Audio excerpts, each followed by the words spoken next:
Your allies, France, which has hostages held in Gaza, and the UK both said the resolution firmly calls for the release of hostages. And to most people reading it, there's little difference between this language and what you abstained on in March. So why did the U.S. feel the need to block the resolution at this time? So it's a good question. The resolution does call for the release of hostages. What it doesn't do is link the release of hostages to an immediate unconditional ceasefire. And we have made clear throughout this process that we cannot support a resolution that calls for an unconditional, immediate ceasefire and delinks it from the release of hostages. There are still 7 American citizens who are being held hostage in Gaza, and we are not going to walk away from them. And so we worked in good faith for several weeks to try to get to yes on this resolution, to try to get to a resolution that we can vote for. As you know, we have voted for a resolution in the Security Council resolution already this year that called for a ceasefire, but it called for a ceasefire with the release of hostages. And that is our position. We firmly believe in it because we want to see those hostages come home.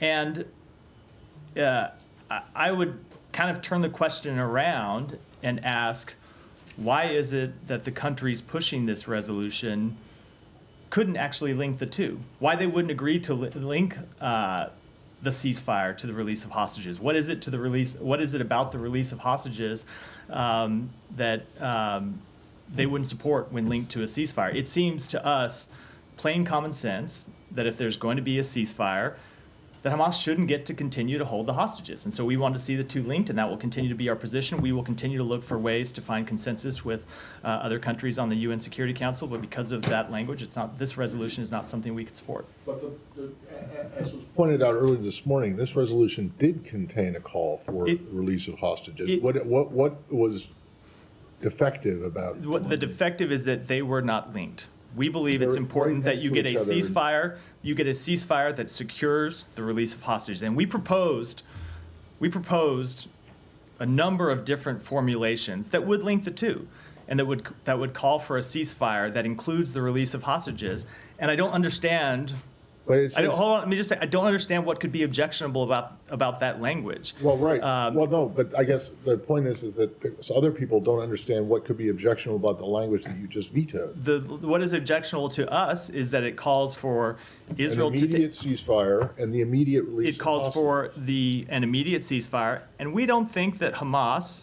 Because let's be clear about when people talk about an immediate ceasefire, what they mean is they mean for Israel to immediately stop fighting. You think Hamas is going to respect a UN Security Council resolution calling for the release of hostages? No, we don't think they are at all. So we think that if you're going to see, because we think they ought to be linked together, because then you get international support. Hold on, you can get international support, get the backing of every country in the world behind this proposal, behind this position, which is the one that the president outlined back in May, that we did get a Security Council resolution that we supported. We think that's an incredibly powerful way for the world to speak, and we're disappointed we couldn't do it here. Well, yeah, okay, but so what would have been, I guess, would you prefer that the hostage release be put in the sentence before the ceasefire? We think it needs to be linked together, that the ceasefire... But how much more linked can they be? You could say, so we put together a bunch of different, a bunch of alternative formulations of the language.